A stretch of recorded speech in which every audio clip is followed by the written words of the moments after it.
çfarë do të thotë të kesh mendim të mirë për Zotin xhaleshanuhu. Të jesh në suazat e fjalës së pejgamberit alayhi salam, i cili me një hadis kutsi thot: "Ana inda dhanni abdin bi", që në përkthim do të thot: "Unë jam ke pritshmëria e robit për mua", thot Allahu xhaleshanu në këtë hadisul kutsi. E çfarë i vjen? Çfarë pret ti prej Zotit, ata Allahu i madhruar do ta mundsojë. E çfarë ke frikë në jetën tënde, Zoti i madhruar do ta largoje, nga sa ai është Rabbul Alamin, krijuesi i gjithësisë, Hayyul Qayyum, i gjalli dhe kujdestari për çdo gjë që ndodh në këtë dunja. Do të thotë të kesh mendim të mirë për Zotin xhaleshanuhu, është që të kesh mendim se mëshira e Zotit xhaleshanuhu është më e madhe se sa dënimi i tij. Respektivisht, mëshira e Allahut dhe falja e Allahut është më e madhe se sa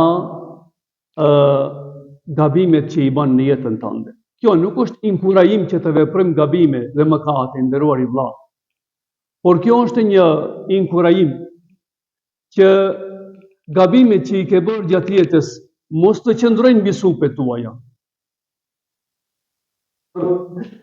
Shpresa në Zotin xhaleshanuhu të jetë aq e thellë që çdo gabim që ke bërë në jetën tënde ta luti Zotin xhaleshanuhu që ta falje, edhe mbi gjitha të jesh me ndjenjen që përmes këtij muaji të bekuar të Ramazanit Sherifit, duke vepruar punë të mira, do të jem i bindur që Zoti xhaleshanuhu çdo mëkat që kam bërë do të ma falje, nga se mëshira e tij është e pakufishme.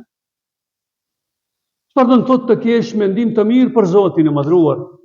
Do të thotë që Zoti është krijuesi i yt, ka krijuar në mënyrën më të mirë, e meriton që ta adhurosh në mënyrë të sinqertë dhe nga thësia e zemrës. Pra,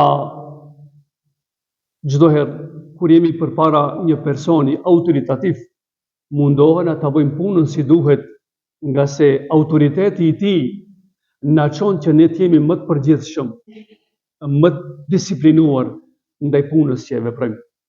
Prandaj Allahu xhaleshanuhu, sa do të jesh i disiplinuar në veprën, në punën që e krijen, duke marrë parasysh se të gjitha adhurimet, në veçantë në muajin e bekuar të Ramazanit Sherifit, ja dedikojmë Zotit të madhruar.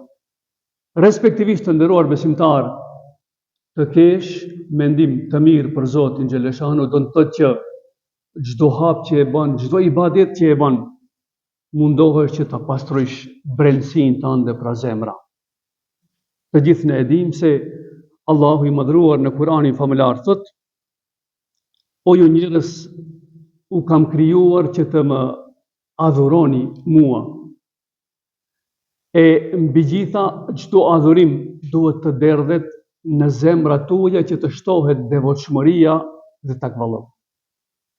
E takvalloku të gjithë ne e dimë se është në zemër e jo diku tjetër.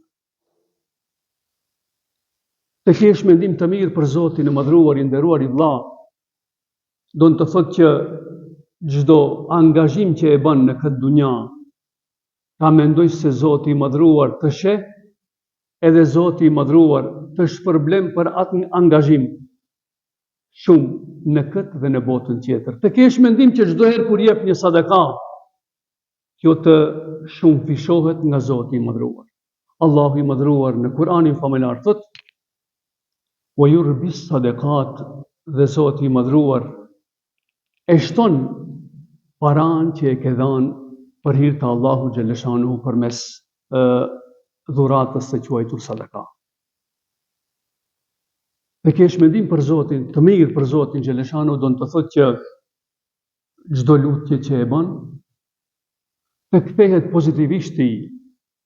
Ju e dini hadisin e pejgamberit alayhi salam, i cili thotë se kur robi i plotson kushtet e pranimit të lutjes, Allahu xhaleshanuhu lutjen e tij e le ose lutja e tij është e përballë 3 aspekteve. Aspekti i parë, ta pranojnë lutjen ashtu siç e ke lutur Zotin xhaleshanuhu. Aspekti i dytë, Allahu xhaleshanuhu të plotëson një dëshirë tjetër që e ke pas në jetën tënde, ose ta hek një gajle, një problem që e ke pas në sajet e lutjes që e ke bërë, ose Zoti xhaleshanuhu lutjen që e ke bërë në dunja, ta deponon për në botën tjetër për më të shtuar gradat e larta në xhennet. Prandaj nderuar i vëlla, në para këtij muaji të bekuar të Ramazanit Sherifit, ta shtojmë mendimin e mirë për Allahun xhaleshanuhu, nga se ki mendim, respektivisht ki adhurim, Ramazanin të bën më të ëmbël, kontributin që e jep të bën më të lehtë, edhe zemra jonë do të lidhet me atë që e mendojnë në vazhdimsi, ajo është Zoti xhaleshanuhu.